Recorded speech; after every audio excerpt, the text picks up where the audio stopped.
সাংবাদিক ভাইরা আমি দেখলাম যে ভিডিও বলতেছি কেউ থাকতে পারবেন না, 100 মিটারের মধ্যে সবাই বের হও, সবাই বের হও। এখন সবার মধ্যে আমি সবাইকে ধরতেছি, কিন্তু ওদের আমার এগেইনস্ট অ্যালিগেশন যে আমি শুধু ছাত্র দলকে বলছি।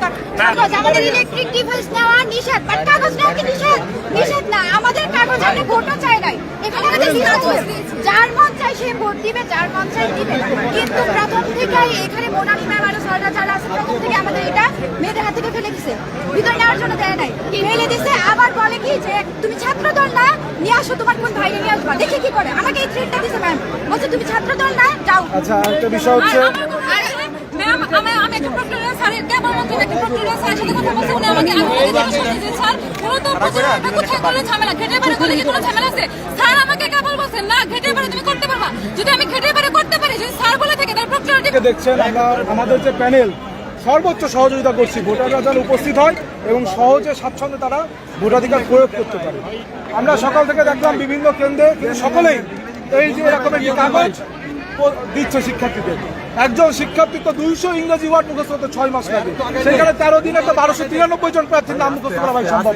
প্রত্যেক প্যানেল এমনকি স্বতন্ত্র প্রার্থীরাও কিন্তু তাদের এই যে ব্যালট নম্বর দিচ্ছে। আপনারা নিচে দেখলেও দেখবেন অনেক ময়লা ফেলানো, দেখলেই বুঝতে পারবেন। সকল কেন্দ্রে প্রচারণা চলছে। আমরা যখন ছাত্রদলের এই লিফলেটটি দিলাম ব্যালট সম্বলিত, সেই ক্ষেত্রে আমাদের এখানে দায়িত্বরত অ্যাসিস্ট্যান্ট ডক্টর মোনামি ম্যাম সে বিভিন্নভাবে আমাদের যে নারী শিক্ষার্থীরা, নারী প্রার্থীরা রয়েছে তাদেরকে কটাক্ষ করছে এবং আইডেন্টিফাই করতে চাচ্ছে, বিভিন্নভাবে তাদেরকে আপনার ট্যাগিং করছে।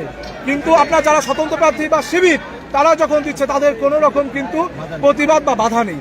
এমনকি আমাদের একজন প্রার্থীকে বলছে তুমি ছাত্রদল করো না, তোমার ছাত্রত্ব বাতিল করবো, প্রার্থিতা বাতিল করবো।